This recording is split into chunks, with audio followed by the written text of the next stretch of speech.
میری ساس بہت بری عورت تھی۔ ایک دن میری ساس نے جان بوجھ کر ڈرائیور کو میرے کمرے میں بھیجا اور باہر سے دروازہ بند کر دیا۔ پھر وہ زور زور سے چیخنے لگی کہ میں اندر ڈرائیور کے ساتھ گناہ کر رہی ہوں۔ لوگ جمع ہو گئے اور مجھ پر تھو تھو کرنے لگے۔ کسی کو خبر نہیں تھی کہ وہ شخص کوئی عام ڈرائیور نہیں بلکہ اسسٹنٹ کمشنر ہے جو بھیس بدل کر ساس کو۔ انسان کی زندگی میں کچھ فیصلے ایسے ہوتے ہیں جو اس کی تقدیر کو ایک بالکل نئی سمت دے دیتے ہیں۔ کچھ راستے پھولوں سے بھرے نظر آتے ہیں لیکن ان پر قدم رکھتے ہی کانٹے روح تک کو زخمی کر دیتے ہیں۔ میرا نام علیزہ ہے۔ میں لاہور کی ایک نہایت شریف، پڑھے لکھے اور کھاتے پیتے گھرانے سے تعلق رکھتی ہوں۔ میرے والد پیشے کے لحاظ سے ایک سرکاری افسر تھے اور میری والدہ ایک کالج میں پروفیسر تھیں۔ ہمارے گھر کا ماحول ہمیشہ علم، ادب اور اخلاقیات سے مہکتا رہتا تھا۔ میں اپنے والدین کی اکلوتی بیٹی تھی، اس لیے مجھے کائنات کی ہر خوشی بن مانگے ہی مل گئی تھی۔ ناز و نام میں پلنے کا مطلب یہ نہیں تھا کہ میں ضدی یا مغرور تھی، بلکہ میرے والدین نے میری تربیت اس انداز میں کی تھی کہ میرے دل میں ہر چھوٹے بڑے کے لیے احترام اور محبت تھی۔ میں نے پنجاب یونیورسٹی سے بزنس ایڈمنسٹریشن میں ماسٹرز کیا تھا۔ پڑھائی کے دوران ہی میری زندگی میں ایک ایسا موڑ آیا جس نے میری پوری کائنات کو بدل کر رکھ دیا۔ وہ یونیورسٹی کا آخری سال تھا جب میری ملاقات عمار سے ہوئی۔ عمار دیکھنے میں ایک نہایت وجیہہ، سلجھے ہوئے اور با اخلاق انسان تھے۔ وہ بھی اسی ڈپارٹمنٹ میں تھے۔ شروع میں ہماری بات چیت صرف پڑھائی اور پروجیکٹس تک محدود تھی، لیکن رفتہ رفتہ ہم ایک دوسرے کے خیالات اور شخصیت کی سحر میں مبتلا ہوتے چلے گئے۔ عمار کا تعلق ایک اوسط درجے کے کاروباری خاندان سے تھا، لیکن ان کی اپنی سوچ بہت بلند تھی۔ وہ زندگی میں کچھ بڑا کرنا چاہتے تھے۔ جب عمار نے مجھ سے اپنی محبت کا اظہار کیا تو مجھے ایسا لگا جیسے مجھے دنیا کی سب سے بڑی خوشی مل گئی ہو۔ میں نے کوئی نخرہ نہیں کیا، کوئی ڈرامہ نہیں کیا، کیونکہ میں خود بھی دل ہی دل میں انہیں چاہنے لگی تھی۔ ہماری محبت پاکیزہ تھی جس میں ایک دوسرے کا احترام سب سے مقدم تھا۔ ہم گھنٹوں یونیورسٹی کی کیفیٹیریا میں بیٹھ کر اپنے مستقبل کے خواب بنتے تھے۔ عمار اکثر کہتے تھے، علیزہ، میں تمہیں دنیا کی ہر خوشی دوں گا۔ شاید میرے پاس ابھی تمہارے والد جتنا بڑا بنگلہ یا گاڑیاں نہ ہوں، لیکن میں تمہیں اپنے دل کا بادشاہ بنا کر رکھوں گا۔ اور میں ان کی ان باتوں پر مسکرا دیتی۔ میرے لیے پیسہ کبھی مائی باپ نہیں رہا تھا۔ مجھے صرف ایک سچا اور محبت کرنے والا انسان چاہیے تھا، جو مجھے عمار کی صورت میں مل گیا تھا۔ جب ہماری پڑھائی مکمل ہوئی تو عمار نے اپنے والد کے چھوٹے سے خاندانی کاروبار کو سنبھال لیا اور دن رات محنت شروع کر دی۔ میں نے ایک دن ہمت کر کے اپنے امی ابو سے عمار کا ذکر کیا۔ شروع میں پاپا تھوڑے فکر مند ہوئے، کیونکہ ان کا خیال تھا کہ میری شادی کسی بڑے سرکاری افسر یا بزنس ٹائکون سے ہونی چاہیے تاکہ میرا لائف سٹائل برقرار رہے۔ لیکن جب پاپا نے عمار سے ملاقات کی، ان کا اخلاق دیکھا، ان کی محنت اور ایمانداری دیکھی تو وہ انکار نہ کر سکے۔ پاپا نے عمار کا ہاتھ میرے ہاتھ میں دیتے ہوئے کہا تھا، عمار بیٹا، میں اپنی کائنات تمہارے حوالے کر رہا ہوں، اس کی آنکھ میں کبھی آنسو نہ آنے دینا۔ عمار نے پاپا کو یقین دلایا تھا کہ وہ مجھے ہمیشہ خوش رکھیں گے، لیکن اس وقت مجھے یہ اندازہ نہیں تھا کہ شادی صرف دو لوگوں کا ملاپ نہیں ہوتی، بلکہ یہ دو خاندانوں کا جوڑ ہوتا ہے، اور کبھی کبھی دوسرے خاندان کی نفرت آپ کی ہستی کو مٹا دینے کے لیے کافی ہوتی ہے۔ عمار کے گھر والے اس رشتے کے حق میں نہیں تھے، خاص طور پر ان کی والدہ یعنی میری ساس، جن کا نام زبیدہ بیگم تھا۔ وہ ایک انتہائی سخت مزاج، ضدی اور حاسد عورت تھیں۔ ان کا خیال تھا کہ عمار کی شادی ان کی اپنی بھانجی سے ہونی چاہیے تاکہ گھر کی دولت گھر میں ہی رہے اور ان کی حکمرانی برقرار رہے۔ عمار نے اپنی ماں کو منانے کے لیے بہت پاپڑ بیلے تھے اور آخرکار زبیدہ بیگم نے بظاہر اس رشتے کے لیے ہاں کہہ دی تھی، لیکن ان کے دل میں چھپی نفرت کی آگ ابھی بجھی نہیں تھی، بلکہ وہ اندر ہی اندر سلگ رہی تھی۔ شادی کا دن میری زندگی کا سب سے خوبصورت اور یادگار دن تھا۔ میرے والدین نے میری شادی پر پانی کی طرح پیسہ بہایا تھا۔ انہوں نے مجھے وہ تمام جہیز دیا جس کی ایک لڑکی خواہش کر سکتی ہے، مہنگے زیورات، برانڈڈ کپڑے، الیکٹرانکس کا سامان اور گاڑی، ہر چیز اعلیٰ ترین معیار کی تھی۔ پاپا چاہتے تھے کہ ان کی بیٹی کو سسرال میں کسی چیز کی کمی محسوس نہ ہو اور نہ ہی کوئی اس پر طعنہ زنی کر سکے، لیکن وہ بھول گئے تھے کہ جس دل میں حسد اور نفرت ہو، اسے دنیا کی کوئی دولت مطمئن نہیں کر سکتی۔ جب میں رخصت ہو کر عمار کے گھر پہنچی تو میرا دل خوف اور امید کے ملے جلے جذبات سے دھڑک رہا تھا۔ عمار نے میرا ہاتھ تھام کر مجھے حوصلہ دیا۔ علیزہ، اب یہ گھر تمہارا ہے، پریشان مت ہونا۔ لیکن جیسے ہی میں نے سسرال کی دہلیز پار کی، استقبال کی وہ گرم جوشی غائب تھی جو عموماً نئی دلہنوں کے لیے ہوتی ہے۔ زبیدہ بیگم کے چہرے پر ایک مصنوعی مسکراہٹ تھی جو ان کی آنکھوں کی سردی کو چھپا نہیں پا رہی تھی۔ عمار کی ایک چھوٹی بہن تھی، صدف، جو بالکل اپنی ماں کے نقش قدم پر چل رہی تھی۔ شادی کی پہلی رات گزرنے کے بعد جب اگلی صبح میں تیار ہو کر کچن میں گئی تاکہ مروت کے طور پر پہلی بار سب کے لیے کچھ میٹھا بنا سکوں، تو وہاں کا منظر دیکھ کر میرے پاؤں زمین میں دھنس گئے۔ زبیدہ بیگم اور صدف کچن میں کھڑی لاؤنج میں رکھے میرے جہیز کے سامان پر تبصرے کر رہی تھیں۔ زبیدہ بیگم کہہ رہی تھی، بڑی آئی بڑے باپ کی بیٹی۔ صدف، تم نے دیکھا ہے اس کا جہیز؟ کپڑوں کا برانڈ دیکھو ذرا۔ ہمارے خاندان کو نیچا دکھانے کے لیے یہ سب نخرے لائی ہے، اور یہ زیور پتہ نہیں سونا اصلی بھی ہے یا صرف پانی چڑھا ہوا ہے۔ صدف نے زہر اگلتے ہوئے کہا، امی، عمار بھائی تو اس کے حسن کے سحر میں اندھے ہو چکے ہیں۔ اب دیکھیے گا، یہ لڑکی اس گھر پر راج کرے گی اور ہمیں نوکرانی بنا کر رکھے گی۔ یہ باتیں سن کر میری آنکھوں میں آنسو آ گئے۔ میں نے سوچا بھی نہیں تھا کہ جو سامان میرے پاپا نے اپنی زندگی بھر کی کمائی سے محبت کے ساتھ خریدا تھا، اس کا اس طرح مذاق اڑایا جائے گا۔ میں نے خود پر قابو پایا، گہرا سانس لیا اور کچن میں داخل ہوئی۔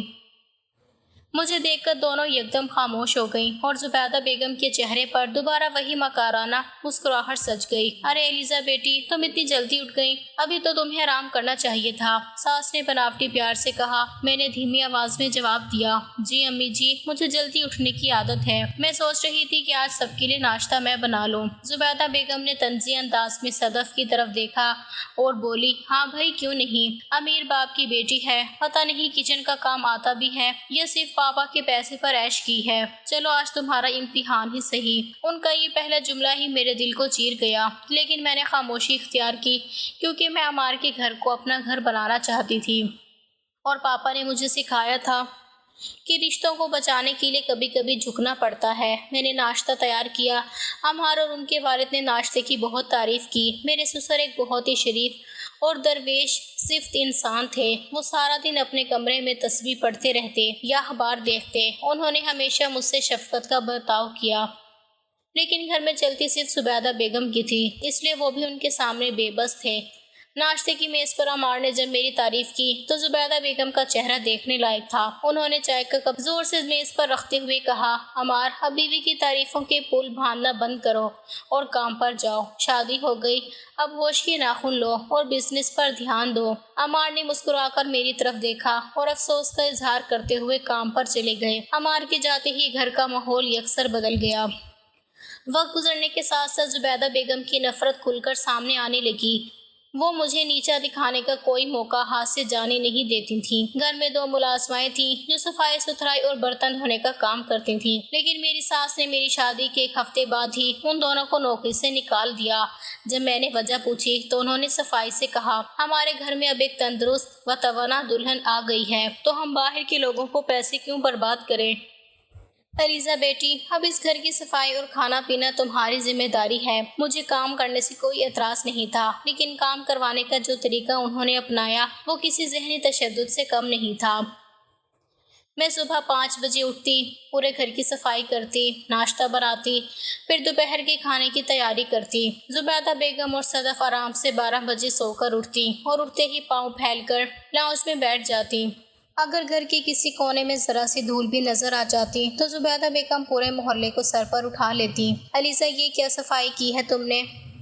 تمہاری ماں نے تمہیں صرف کتابیں پڑھائی ہیں یا گھر کے کام بھی سکھائے ہیں؟ پتہ نہیں کس منحوس گھڑی میں عمار اس لڑکی کے پیچھے پاگل ہوا تھا۔ وہ اونچی آواز میں چلاتی۔ سب سے زیادہ تکلیف دہ یہ بات تھی کہ وہ ہر بات میں میرے والدین کو گھسیٹ لاتی تھی۔ امیر باپ کی بیٹی ہے نا، نخرے تو دکھائے گی۔ پتہ نہیں باپ نے حلال کی کمائی سے جہیز دیا ہے یا رشوت کے پیسے سے۔ ایسے جملے سن کر میرا خون کھول اٹھتا تھا، لیکن میں عمار کی خاطر خاموش رہتی۔ عمار جب شام کو تھکا ہارا گھر لوٹتا تو میں نہیں چاہتی تھی کہ گھر کے جھگڑوں کا ذکر کر کے اس کا سکون برباد کروں۔ عمار مجھ سے بہت محبت کرتا تھا۔ وہ رات کو میرے کمرے میں آ کر اکثر پوچھتا، انیسہ تم خوش تو ہونا؟ میری ماں یا صدف نے تمہیں کچھ کہا تو نہیں؟ میں زبردستی اپنے چہرے پر مسکراہٹ لاتی اور کہتی، نہیں عمار، میں بالکل ٹھیک ہوں۔ امی جی تھوڑی سخت مزاج ضرور ہیں، لیکن وہ میری ماں جیسی ہیں۔ میں آہستہ آہستہ ان کا دل جیت لوں گی۔ میں کتنی سادہ تھی، میں سمجھتی تھی کہ محبت سے نفرت کو جیتا جا سکتا ہے، لیکن میں یہ نہیں جانتی تھی کہ کچھ لوگ محبت کی زبان نہیں سمجھتے، وہ صرف دوسروں کی بربادی دیکھ کر خوش ہوتے ہیں۔ ایک دن میری ساس نے ایک نئی چال چلی، انہوں نے صدف سے کہا کہ وہ عمار کی کان بھرنا شروع کر دے۔ صدف اکثر عمار کے سامنے بیٹھ جاتی اور کہتی، بھائی بھابھی تو سارا دن اپنے کمرے میں بند رہتی ہیں، امی کی طبیعت خراب ہوتی ہے تو ان کو پانی کا گلاس تک نہیں دیتی۔ امی تو شرافت کی وجہ سے آپ کو کچھ نہیں کہتی، لیکن بھابھی کا رویہ ہمارے ساتھ بالکل اچھا نہیں ہے۔ شروع میں تو عمار نے ان باتوں پر دھیان نہیں دیا، لیکن جب روز روز ایک ہی بات دہرائی جائے تو انسان کے دماغ میں شک کا بیج بویا ہی جا سکتا ہے۔ ایک رات عمار نے مجھ سے تھوڑے سخت لہجے میں پوچھا، انیسہ کیا تم امی کا خیال نہیں رکھتی؟ صدف کہہ رہی تھی کہ تم سارا دن اپنے فون میں مصروف رہتی ہو اور گھر کا کوئی کام نہیں کرتی۔ یہ سن کر جیسے مجھ پر گھڑوں پانی پڑ گیا، میری آنکھوں سے سیلاب بہہ نکلا۔ میں نے عمار کا ہاتھ پکڑا اور کہا، عمار تم مجھے یونیورسٹی کے زمانے سے جانتے ہو، کیا میں ایسی لڑکی ہوں؟ میں صبح سے رات تک اس گھر کے نوکروں کی طرح کام کرتی ہوں، اپنے ہاتھوں کے چھالے دیکھو، کیا تمہیں میری سچائی پر بھروسہ نہیں؟ میری حالت دیکھ کر عمار کا دل پگھل گیا، اس نے مجھے گلے سے لگا لیا اور معذرت کی، مجھے معاف کر دو الیزا، میں جانتا ہوں تم بہت اچھی ہو، بس امی اور صدف کی باتیں سن کر میں پریشان ہو گیا تھا۔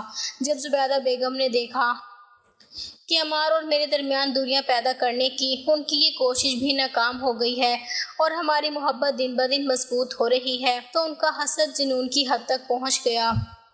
انہوں نے ایک ایسا بھیانک منصوبہ بنانے کا فیصلہ کیا جو میری زندگی، میری عزت اور میرے خاندانی ساکھ کو ہمیشہ کے لیے خاک میں ملا دے۔ وہ ایک ایسے موقع کی تلاش میں تھی جہاں وہ مجھے عمار اور دنیا کی نظروں میں اس طرح گرا دیں کہ میں کبھی اپنا سر نہ اٹھا سکوں۔ دن گزرتے جا رہے تھے اور زبیدہ بیگم کا رویہ میرے ساتھ مزید عجیب ہوتا جا رہا تھا۔ اب انہوں نے مجھ پر چلانا کم کر دیا تھا، بلکہ وہ مجھے دیکھ کر مسکرانے لگی تھیں اور بعض اوقات تو میرے کاموں کی تعریف بھی کر دیتی۔ ان کا یہ بدلا ہوا انداز مجھے سکون دینے کی بجائے مزید مجھے خوفزدہ کر رہا تھا، کیونکہ طوفان آنے سے پہلے اکثر سمندر خاموش ہو جاتا ہے۔ مجھے لگ رہا تھا کہ یہ کسی بڑے طوفان کا پیش خیمہ ہے۔ ایک شام جب عمار کسی کاروباری سلسلے میں 2 دن کے لیے شہر سے باہر گئے ہوئے تھے، گھر میں صرف میں، میری ساس، صدف اور ابا جی موجود تھے۔ ابا جی کی طبیعت پچھلے کچھ دنوں سے ناساز تھی، اس لیے وہ اپنے کمرے تک ہی محدود رہتے تھے۔ زبیدہ بیگم لاؤنج میں بیٹھی صدف کے ساتھ آہستہ آہستہ سرگوشیاں کر رہی تھیں۔ جیسے ہی میں وہاں سے گزری، وہ یکدم خاموش ہو گئی۔ اسی رات زبیدہ بیگم نے اپنے کمرے میں بیٹھ کر صدف سے کہا، صدف، عمار اس لڑکی کی محبت میں اندھا ہو چکا ہے، ہم جو بھی کہیں وہ اس پر یقین نہیں کرے گا جب تک عمار اپنی آنکھوں سے کچھ ایسا نہیں دیکھ لیتا جس سے اس کا بھروسہ ٹوٹ جائے۔ یہ لڑکی اس گھر سے نہیں نکلے گی، ہمیں کچھ ایسا کرنا ہوگا کہ یہ خود عمار کی نظروں میں بدچلن اور گناہگار ثابت ہو جائے۔ صدف نے حیرت سے پوچھا، لیکن امی، ہم یہ کیسے کریں گے؟ الیزا تو گھر سے باہر بھی نہیں نکلتی اور اس کا کردار تو بالکل صاف ہے۔ زبیدہ بیگم کے چہرے پر ایک شیطانی مسکراہٹ ابھری، انہوں نے اپنے ہونٹوں کو سکیڑتے ہوئے کہا، کردار صاف ہے تو کیا ہوا؟ کردار پر داغ لگانا تو ہمارے ہاتھ میں ہے نا، بس تم دیکھتی جاؤ، میں ایک ایسا ڈرامہ رچاؤں گی کہ یہ عمر بھر کسی کو منہ دکھانے کے قابل نہیں رہے گی اور عمار خود اسے دھکے دے کر اس گھر سے نکالے گا۔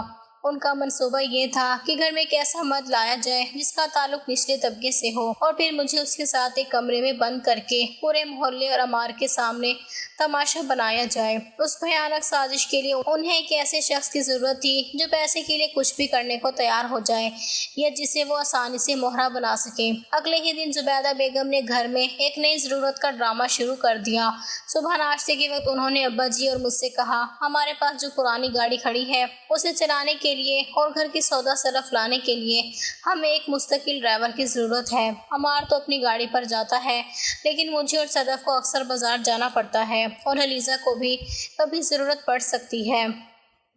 میں نے اپنے ایک جاننے والے سے کہا ہے کہ وہ کسی اچھے اور ضرورت مند لڑکے کو ڈرائیور کی نوکری کے لیے بھیجے۔ میں نے سادگی سے کہا، امی جی، اگر عمار آ جائیں تو ان سے مشورہ کر لے، وہ خود کسی اچھے بندے کا بندوبست کر دیں گے۔ زبیدہ بیگم نے فوراً آنکھیں دکھاتے ہوئے کہا، عمار تو سارا دن بزنس میں مصروف رہتا ہے، کیا اب گھر کے چھوٹے موٹے فیصلوں کے لیے بھی میں اس کا انتظار کروں؟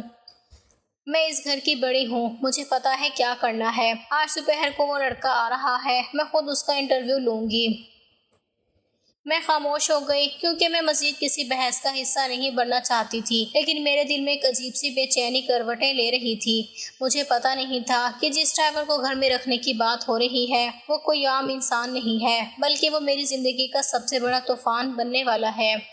دوپہر کے تقریباً 2 بج رہے تھے جب گھر کی گھنٹی بجی۔ میں اس وقت کچن میں رات کے کھانے کی تیاری کر رہی تھی اور پیاز کاٹ رہی تھی۔ زبیدہ بیگم جلدی سے اٹھی اور خود دروازہ کھولنے گئیں۔ میں نے کچن کی کھڑکی سے دیکھا کہ باہر ایک نوجوان لڑکا کھڑا تھا۔ اس کا لباس نہایت سادہ بلکہ کچھ حد تک پرانا اور معمولی تھا، ایک عام شلوار قمیض، پاؤں میں سستی سی چپل اور سر پر ایک پرانی ٹوپی۔ اس کا حلیہ بالکل کسی غریب اور نوکری کے متلاشی ڈرائیور جیسا تھا، لیکن اس کے چلنے کے انداز اور اس کے چہرے کے تاثرات میں ایک عجیب سا وقار اور سنجیدگی تھی جو اس کے معمولی لباس سے میل نہیں کھاتی تھی۔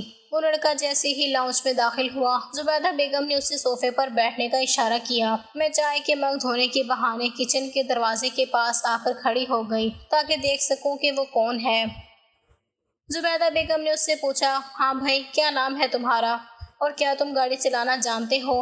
اس لڑکے نے نہایت دھیمی اور سلجھی ہوئی آواز میں جواب دیا، جی بیگم صاحبہ، میرا نام طارق ہے، میں گاڑی چلانا بھی جانتا ہوں اور گھر کے دیگر کام بھی کر سکتا ہوں۔ مجھے نوکری کی سخت ضرورت ہے، آپ جو بھی تنخواہ دیں گی میں ایمانداری سے کام کروں گا۔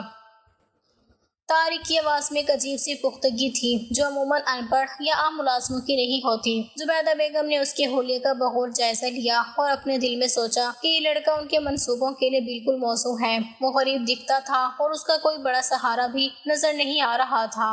زبیدہ بیگم نے مسکرا کر کہا، ٹھیک ہے طارق، میں تمہیں نوکری پر رکھ رہی ہوں۔ تمہاری تنخواہ 15,000 ہوگی اور تمہیں گھر کے پچھلے حصے والے ملازموں کے کمرے میں رہنا ہوگا۔ تمہارا کام صرف گاڑی چلانا اور مارکیٹ سے سودا سلف لانا ہوگا، لیکن یاد رکھنا اس گھر کے کچھ اصول ہیں۔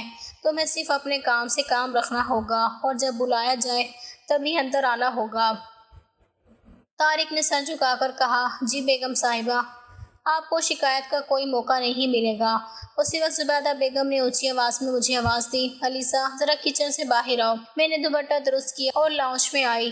طارق نے جیسے ہی مجھے دیکھا اس نے اپنی نظریں جھکا لیں۔ اس کے اخلاق کا یہ پہلا مظاہرہ مجھے اچھا لگا کیونکہ آج کل کے دور میں ایسے باادب ملازم کم ہی ملتے ہیں۔ زبیدہ بیگم نے میری طرف اشارہ کرتے ہوئے طارق سے کہا، طارق، یہ اس گھر کی بڑی بہو ہیں۔ علیزہ اگر انہیں کبھی بازار جانا ہو یا کوئی سامان منگوانا ہو تو یہ تمہیں بتا دیا کریں گی۔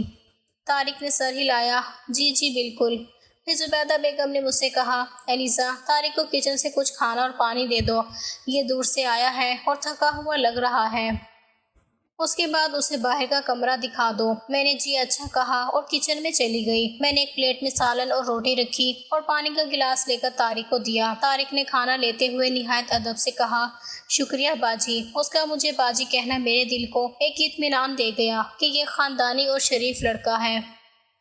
گھر میں طارق کی آمد ہو چکی تھی اور ادھر عمار کے واپس آنے میں ابھی ایک دن باقی تھا۔ زبیدہ بیگم کے دماغ میں شیطانی چالیں چلنا شروع ہو چکی تھیں اور رات کو صدف کے ساتھ بیٹھ کر اس بھیانک کھیل کی تیاری کر رہی تھی جس کا نشانہ میں بننے والی تھی۔ طارق کو نوکری پر رکھے ابھی 24 گھنٹے بھی نہیں گزرے تھے کہ اگلی صبح عمار کا فون آیا۔ انہوں نے بتایا کہ فیکٹری کے کچھ نئے پلانٹس کی انسٹالیشن اور کلائنٹس کے ساتھ میٹنگز کی وجہ سے انہیں اب ایک دن نہیں بلکہ پورا ایک ہفتہ شہر سے باہر رکنا پڑے گا۔ یہ سن کر میرے دل کو ایک دھچکا سا لگا کیونکہ عمار کے بغیر اس گھر میں میرا دم گھٹتا تھا، لیکن دوسری طرف زبیدہ بیگم اور صدف کے چہروں پر ایک زہریلی مسکراہٹ دوڑ گئی۔ ان کے لیے تو جیسے مرادوں کی رات آ گئی تھی۔ انہیں میرا تماشا بنانے کے لیے پورا ایک ہفتہ مل گیا تھا۔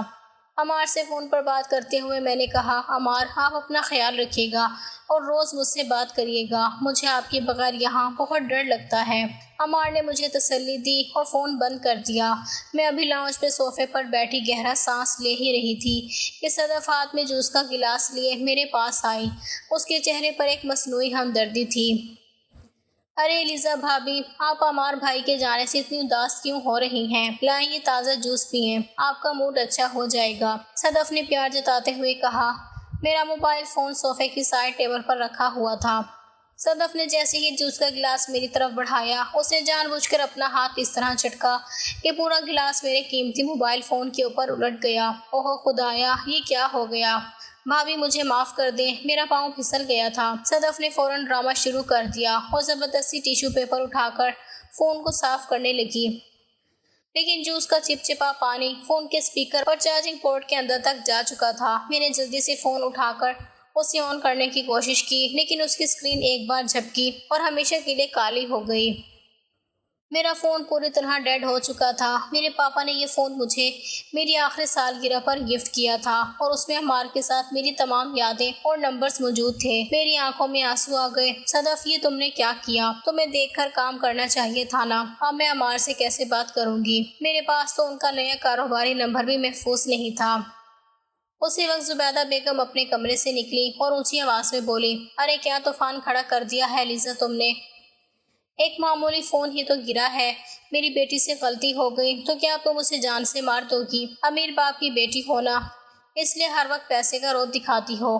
میں نے روتے ہوئے کہا، امی جی بات پیسے کی نہیں ہے، بات عمار سے رابطے کی ہے، وہ شہر سے باہر ہیں، میں ان کے بغیر کیسے رہوں گی؟ زبیدہ بیگم نے طنزیہ ہنستے ہوئے کہا، کوئی پہاڑ نہیں ٹوٹ پڑا عمار پر، وہ کام سے گیا ہے، کوئی عیاشی کرنے نہیں گیا، اور اگر بہت ضرورت ہوئی تو وہ میرے فون پر کال کر لے گا۔ تمہیں الگ سے 24 گھنٹے فون پر لگے رہنے کی کیا ضرورت ہے؟ چلو اب یہ رونا دھونا بند کرو اور کچن میں جا کر دوپہر کے کھانے کی تیاری کرو۔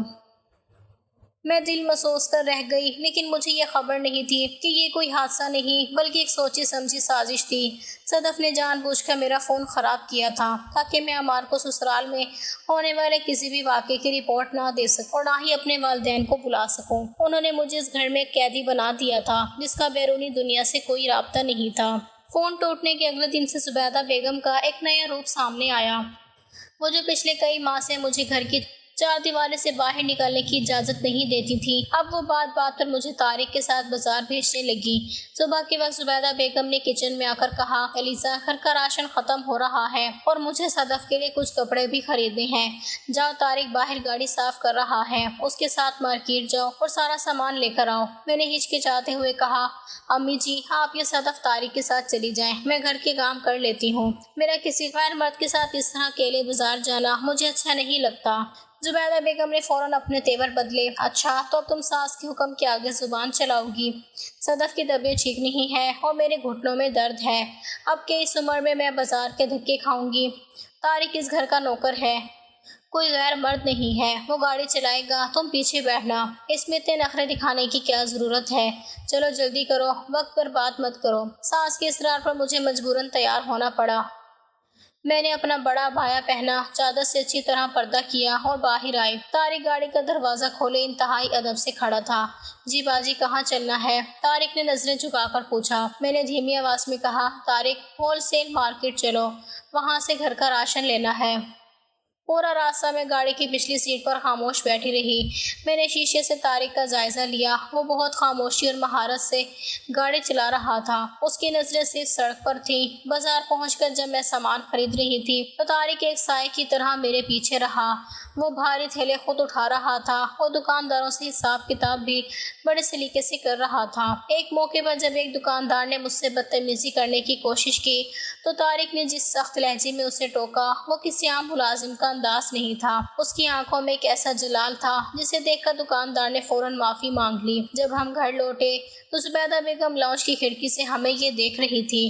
انہوں نے طارق کو آواز دی، طارق ذرا یہ سامان اندر کچن میں لا کر رکھو اور الیزا بیٹی کے ہاتھ بٹاؤ۔ میں حیران رہ گئی کہ امی جی جو کبھی کسی ملازم کو اندر آنے کی اجازت نہیں دیتی تھی، وہ خود طارق کو کچن میں بھیج رہی تھی۔ طارق سامان رکھ کر جیسے ہی باہر جانے لگا، زبیدہ بیگم نے صدف سے کہا، صدف ذرا دیکھو طارق اور الیزا ساتھ کھڑے کتنے اچھے لگتے ہیں نا، بالکل ایک جیسے مٹی کے بنے ہیں۔ وہ یہ بات اتنی اونچی آواز میں کہہ رہی تھی کہ میرے کانوں تک پہنچ جائے، لیکن میں نے اسے ان کے آمدن سمجھ کر نظر انداز کر دیا۔ یہ سلسلہ روز کا بن گیا، کبھی سبزی لانے کے بہانے، کبھی مدد کے بہانے۔ زبیدہ بیگم مجھے دن میں دو دو بار طارق کے ساتھ باہر بھیجتی۔ وہ چاہتی تھی کہ محلے کے لوگ مجھے روز اس نئے ڈرائیور کے ساتھ آتے جاتے دیکھیں تاکہ ان کے دماغوں میں ہمارے رشتے کو لے کر شک پیدا ہو سکے۔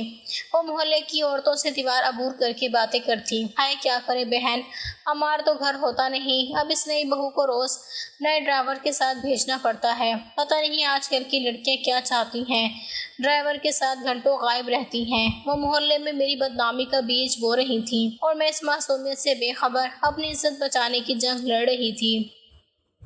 جیسے جیسے دن گزر رہے تھے مجھے طارق کے رویے میں کچھ تبدیلیاں محسوس ہونے لگی۔ وہ ایک عام ڈرائیور کی طرح صرف اپنے کمرے تک محدود نہیں رہتا تھا، بلکہ میں نے کئی بار اسے رات کے اندھیرے میں گھر کے پچھلے حصے میں کھڑے ہو کر کسی سے فون پر بہت سنجیدگی سے بات کرتے دیکھا۔ ملازموں کے پاس اتنے مہنگے فون نہیں ہوتے، لیکن طارق کے پاس ایک جدید اسمارٹ فون تھا جسے وہ چھپا کر استعمال کرتا تھا۔ ایک رات جب میں باورچی خانے میں پانی پینے آئی تو میں نے کھڑکی سے دیکھا کہ طارق باہر لان میں ٹہل رہا تھا اور فون پر کسی سے کہہ رہا تھا، ہاں میں بالکل ٹھیک پوزیشن پر ہوں، میں نے سارے ڈیٹیلز نکال لی ہیں، بس مجھے 2-3 دن اور چاہیے۔ میں ان کو ایسے جال میں پھنساؤں گا کہ یہ نسلوں تک یاد رکھیں گی، تم الرٹ رہنا۔ یہ گفتگو سن کر میرے ماتھے پر پسینہ آ گیا۔ یہ الفاظ ایک ڈرائیور کے منہ سے، میرا دل زور زور سے دھڑکنے لگا۔ میں نے سوچا کہ کہیں طارق کوئی ڈاکو یا چور تو نہیں جو ہمارے گھر پر ڈاکہ ڈالنے کی نیت سے آیا ہے، یا پھر یہ کوئی دہشت گرد ہے۔ مجھے اپنی سانس سے زیادہ اب اس ڈرائیور سے ڈر لگنے لگا۔ میں فوراً اپنے کمرے میں بھاگی اور دروازہ اندر سے بند کر لیا۔ اگلے دن جب زبیدہ بیگم نے مجھے پھر طارق کے ساتھ بازار جانے کا کہا تو میں نے صاف انکار کر دیا۔ امی جی، میں طارق کے ساتھ کہیں نہیں جاؤں گی، وہ مجھے اچھا انسان نہیں لگتا، اس کا رویہ مشکوک ہے، میں نے ڈرتے ہوئے کہا۔ زبیدہ بیگم نے مجھے گھور کر دیکھا۔ کیا مطلب مشکوک ہے؟ کیا اس نے تم سے کوئی بدتمیزی کی ہے؟ نہیں امی جی، بدتمیزی نہیں کی، لیکن وہ رات کو چھپ چھپ کر فون پر بڑی عجیب باتیں کرتا ہے، میں نے سچ بتا دیا۔ زبیدہ بیگم اندر ہی اندر خوش ہوئی کہ ان کا پلان کام کر رہا ہے۔ لڑکی اب ڈرائیور کے بارے میں سوچنے لگی ہے۔ انہوں نے مکارانہ ہنستے ہوئے کہا، تمہارا دماغ خراب ہو گیا ہے لیزا، وہ بیچارہ غریب لڑکا ہے، اپنی ماں یا بہن سے بات کرتا ہوگا، تم بلا وجہ اس پر شک کر رہی ہو۔ چلو زیادہ نخرے مت دکھاؤ اور جا کر گاڑی میں بیٹھو۔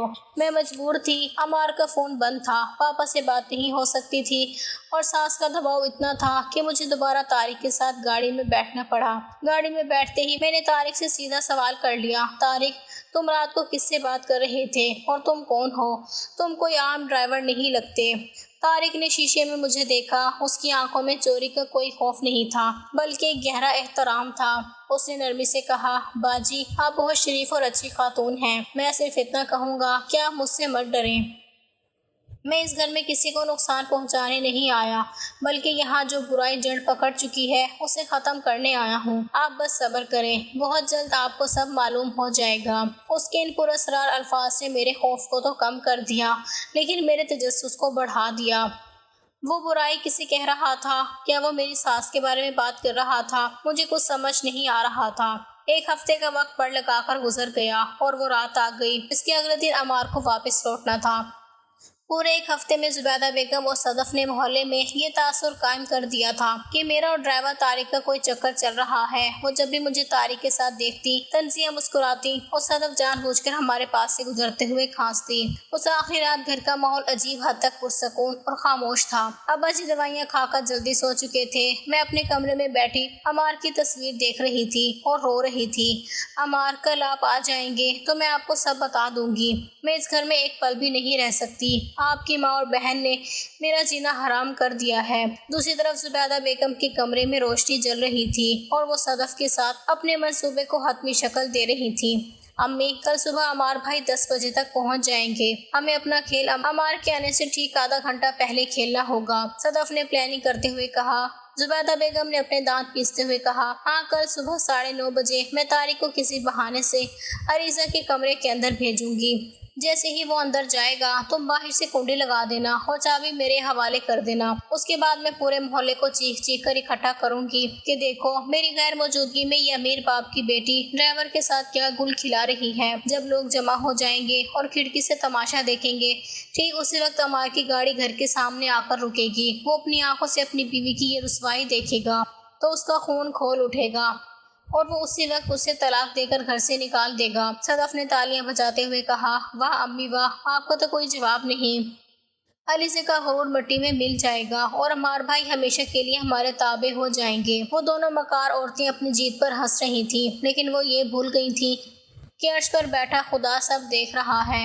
وہ جس تاریخ کو ایک معمولی مہرہ سمجھ کر اس بھیانک کھیل میں استعمال کرنے جا رہی تھی، وہ کوئی عام انسان نہیں تھا، بلکہ وہ قانون کا وہ ہاتھ تھا جو کل صبح ان کے گلے کا پھندا بننے والا تھا۔ وہ جمعرات کی ایک سرد اور دھندلی صبح تھی۔ سورج کی پہلی کرنیں ابھی پوری طرح زمین پر نہیں اتری تھیں، لیکن عمار کے گھر میں سازش کی بساط بچھائی جا چکی تھی۔ میں معمول کے مطابق صبح 5 بجے اٹھی، نماز پڑھی اور کچن میں چلی گئی۔ میرے دل میں ایک عجیب سی بے چینی تھی، جیسے کوئی طوفان آنے والا ہو۔ میں بار بار لاؤنج کی گھڑی دیکھ رہی تھی، کیونکہ عمار نے کہا تھا کہ وہ صبح 10 بجے تک ہر حال میں پہنچ جائیں گے۔ تقریباً صبح کے 9 بج رہے تھے جب زبیدہ بیگم اور صدف معمول سے ہٹ کر بہت جلدی تیار ہو کر لاؤنج میں آ بیٹھی۔ ان کے چہروں پر ایک عجیب سی پراسرار چمک تھی اور وہ بار بار باہر گلی کی طرف دیکھ رہی تھیں۔ زبیدہ بیگم نے کچن کی طرف منہ کر کے اونچی آواز میں کہا، علیزہ ذرا اپنے کمرے میں جاؤ، میں نے طارق کو بولا ہے کہ تمہارے کمرے کی جو الماری جام ہو چکی ہے اس کا لاک ٹھیک کر دے، تم وہاں کھڑی ہو کر اس سے کام کرواؤ۔ میں نے کچن سے ہی جواب دیا، امی جی عمار بس آنے ہی والے ہیں، جب وہ آ جائیں گے تو طارق سے کام کروا لیں گے، ابھی میرا کمرے میں کسی ملازم کے ساتھ اکیلے ہونا ٹھیک نہیں لگتا۔ زبیدہ بیگم نے فوراً کچن میں آ کر غصے سے میرا ہاتھ پکڑا، تم ہر بات میں عمار کو بیچ میں کیوں لاتی ہو؟ عمار تھکا ہارا آئے گا، کیا وہ اب یہاں الماریاں ٹھیک کرے گا؟ طارق باہر کھڑا ہے، میں نے اسے اوزار دے کر تمہارے کمرے میں بھیج دیا ہے، تم چپ چاپ جا کر کھڑی ہو جاؤ وہاں۔ سانس کا دباؤ اور غصہ دیکھ کر میں نے خاموشی سے سر جھکایا اور اپنے کمرے کی طرف چل دی۔ جیسے ہی میں کمرے میں داخل ہوئی، طارق وہاں اوزار کا ڈبہ لیے کھڑا تھا۔ اس کا سر ہمیشہ کی طرح جھکا ہوا تھا اور وہ نہایت مؤدب انداز میں الماری کے قبضے دیکھ رہا تھا۔ میں نے دروازے کے پاس کھڑے ہو کر کہا، طارق جلدی سے یہ کام ختم کرو، عمار آنے والے ہیں۔ طارق نے سر ہلائے بغیر کہا، جی باجی بس 2 منٹ کا کام ہے۔ ابھی طارق نے الماری کو ہاتھ لگایا ہی تھا کہ اچانک پیچھے سے ایک زوردار آواز آئی، ٹھا! میں نے چونک کر پیچھے دیکھا، میرے کمرے کا بھاری لکڑی کا دروازہ بند ہو چکا تھا اور باہر سے لوہے کی کنڈی لگنے اور تالا گھومنے کی واضح آواز آئی۔ میرا دل حلق میں آ گیا۔ میں نے لپک کر ہینڈل کو ہلایا، لیکن دروازہ باہر سے مضبوطی سے لاک ہو چکا تھا۔ امی جی صدف دروازہ کھولے، یہ دروازہ کس نے بند کیا؟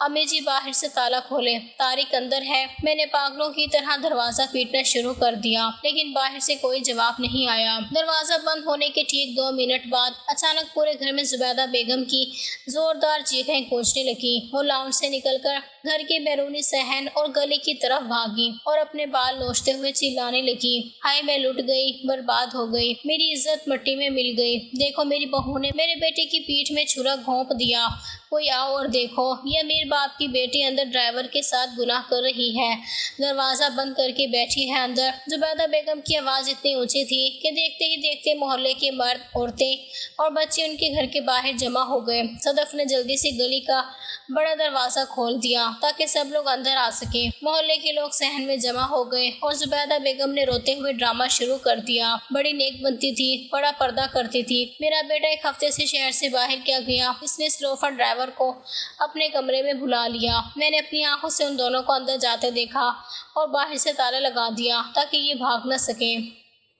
محلے کی عورتیں جن کے کانوں میں زبیدہ بیگم پہلے ہی 1 ہفتے سے زہر گھول رہی تھیں، فوراً باتیں بنانے لگیں، ہائے توبہ، آج کل کی لڑکیاں تو خاندانی شرافت ہی بھول گئی ہیں، میں تو پہلے ہی کہتی تھی، روز اس ڈرائیور کے ساتھ بازار جاتی تھی، گھنٹوں غائب رہتی تھی، عمار بیچارہ کتنا شریف لڑکا ہے، اس کی زندگی برباد کر دی اس لڑکی نے۔ لوگ میرے کمرے کی کھڑکی کے پاس جمع ہو گئے اور اندر جھانکنے کی کوشش کرنے لگے۔ مجھ پر تھو تھو ہونے لگی، لوگ اونچی آواز میں تانے دے رہے تھے۔ کمرے کے اندر میری حالت غیر ہو چکی تھی، میں زمین پر بیٹھ کر رو رہی تھی، یا اللہ میں بے گناہ ہوں، میری عزت کی حفاظت فرما، طارق تم کچھ بولو، دروازہ توڑو، یہ لوگ میری پاک دامنی پر داغ لگا رہے ہیں۔ لیکن طارق بالکل پرسکون تھا، اس کے چہرے پر نہ تو کوئی خوف تھا اور نہ ہی کوئی گھبراہٹ۔ اس نے نہایت اطمینان سے اپنے اوزار کا ڈبہ ایک طرف رکھا، اپنی جیب سے وہ مہنگا اسمارٹ فون نکالا اور کسی کو میسج ٹائپ کرنے لگا۔ میں نے روتے ہوئے کہا، طارق تم فون پر کیا کر رہے ہو؟ باہر دیکھو، میری زندگی برباد ہو رہی ہے۔ طارق نے میری طرف دیکھا۔ اس کی آنکھوں میں اب وہ ایک عام ملازم والی عاجزی نہیں تھی، بلکہ ایک عجیب سا جلال اور اعتماد تھا۔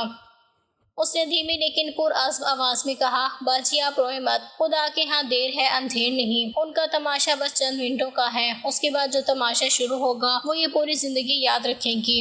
ٹھیک 9:30 بجے گلی میں گاڑی کے بریک لگنے کی آواز آئی۔ عمار کام سے واپس آ چکا تھا۔ جیسے ہی وہ گاڑی سے اترا اور اپنے گھر کے باہر لوگوں کا ہجوم دیکھا، اس کے پیروں تلے سے زمین نکل گئی۔ وہ گھبرا کر ہجوم کو چیرتا ہوا صحن کے اندر داخل ہوا۔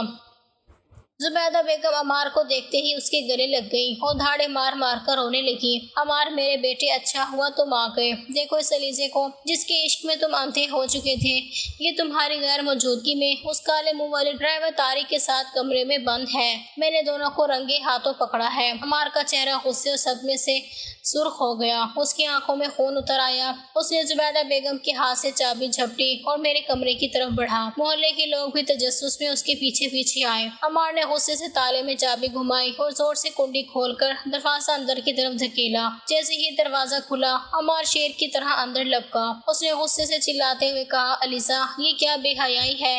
اور اس نے اپنا ہاتھ فضا میں لہرایا تاکہ وہ مجھ پر تھپڑ برسا سکے۔ میں نے خوف سے اپنی آنکھیں بند کر لی، لیکن وہ تھپڑ مجھ تک نہیں پہنچا۔ ہوا میں ہی ایک مضبوط ہاتھ نے عمار کی کلائی کو دبوچ لیا تھا۔ وہ ہاتھ ڈرائیور طارق کا تھا۔ طارق نے عمار کا ہاتھ اتنی مضبوطی سے پکڑ رکھا تھا کہ عمار تڑپ کر رہ گیا۔ عمار نے غصے سے طارق کو دیکھا، تمہاری یہ ہمت! ایک معمولی نوکر ہو کر تم میرا ہاتھ پکڑ رہے ہو، میں تمہیں جان سے مار دوں گا۔ زبیدہ بیگم باہر سے چلائی، دیکھو لوگو، ڈرائیور کی ہمت دیکھو، اب یہ گھر کے مالک پر ہاتھ اٹھا رہا ہے۔ طارق نے عمار کا ہاتھ جھٹکا اور اپنے سر سے وہ پرانی ٹوپی اتار کر پھینک دی۔ اس نے اپنے چہرے پر لگی مٹی صاف کی، اپنی قمیض کے کالر درست کیے اور ایک گہرا سانس لے کر نہایت گرجدار آواز میں بولا، عمار صاحب اپنے ہوش ٹھکانے رکھیں اور زبان کو لگام دیں۔ میں کوئی عام ڈرائیور یا ملازم نہیں ہوں، نہ ہی میں یہاں نوکری کرنے آیا تھا۔ میرا نام طارق خان ہے اور میں اس علاقے کا نو منتخب اسسٹنٹ کمشنر ہوں۔ جیسے ہی طارق کے منہ سے اسسٹنٹ کمشنر کے الفاظ نکلے، پورے کمرے اور صحن میں ایسی خاموشی چھا گئی جیسے سب کو سانپ سونگھ گیا ہو۔ زبیدہ بیگم کی چیخیں یکدم ان کے حلق میں ہی پھنس گئیں اور ان کا چہرہ خوف سے سفید پڑ گیا۔ صدف کے ہاتھ پیر کانپنے لگے۔ محلے کے لوگ حیرت سے ایک دوسرے کا منہ تکنے لگے۔ عمار نے اکلاتے ہوئے کہا، کیا بکواس ہے یہ؟ تم ایک ڈرائیور ہو، تم اسسٹنٹ کمشنر کیسے ہو سکتے ہو؟ طارق نے اپنے جیب میں ہاتھ ڈالا اور اپنا اصل سرکاری گرین کارڈ اور آئی ڈی نکال کر عمار کے سامنے لہرائی۔ اس پر Tariq Khan assistant commissioner government of Punjab واضح لکھا ہوا تھا۔ طارق نے سرد لہجے میں کہا، مجھے اس گھر میں بھیس بدل کر آنے کی ضرورت اس لیے پڑی کیونکہ تمہاری والدہ زبیدہ بیگم اور ان کے بھائی کے خلاف محکمہ اینٹی کرپشن اور پولیس میں سنگین شکایات درج تھیں۔ تمہارے ماموں سرکاری زمینوں پر قبضے کی نیٹ ورک چلاتی ہیں اور تمہاری ماں کے بینک اکاؤنٹس اس کالے دھندے کو سفید کرنے کے لیے استعمال ہوتے ہیں۔ میں پچھلے ایک ہفتے سے ڈرائیور بن کر اس گھر کے اندرونی معاملات اور ان کے فون کالز کا ریکارڈ جمع کر رہا تھا تاکہ ان کو رنگے ہاتھ پکڑ سکوں۔ پھر طارق مڑا اور اس نے زبیدہ بیگم کی طرف اشارہ کیا جو اب دیوار کا سہارا لیے کھڑی تھی۔ رہی بات اس معصوم لڑکی علیزہ کی، تو عمار صاحب آپ کی ماں دنیا کی بدترین عورت ہے۔ انہوں نے پچھلے ایک ہفتے سے اپنی بیٹی صدف کے ساتھ مل کر ایک گھناؤنی سازش تیار کی تھی۔ صدف نے جان بوجھ کر علیزہ کا فون پانی میں گرایا تاکہ وہ آپ سے رابطہ نہ کر سکے۔ آپ کی ماں روز زبردستی علیزہ کو میرے ساتھ بازار بھیجتی تھی تاکہ محلے میں بدنامی کا ماحول بنایا جا سکے، اور آج صبح انہوں نے خود مجھے اوزار دے کر اس کمرے میں بھیجا اور باہر سے تالا لگا دیا تاکہ آپ کے آنے پر یہ ڈرامہ رچا کر علیزہ کو طلاق دلوا سکے اور آپ کی زندگی برباد کر سکے۔ طارق نے محلے کے لوگوں کی طرف دیکھا اور اونچی آواز میں کہا، میں اس علاقے کا سب سے بڑا سرکاری افسر ہوں اور میں خدا کو حاضر ناظر جان کر گواہی دیتا ہوں کہ علیزہ باجی ایک انتہائی پاک دامن، شریف اور خاندانی خاتون ہے۔ انہوں نے پورے ایک ہفتے میں مجھ سے ہمیشہ ایک بھائی کی طرح بات کی اور اپنی نظریں جھکا کر رکھی۔ گناہ گار علیزہ نہیں بلکہ یہ مکار عورت زبیدہ بیگم ہے جس نے اپنی بہو کی عزت اچھالنے کے لیے اپنے ہی گھر کو تماشا بنا دیا۔ ابھی طارق کی بات ختم ہی ہوئی تھی کہ باہر گلی میں 3 سرکاری گاڑیاں اور پولیس کے ہارن بجنے کی آوازیں آئیں۔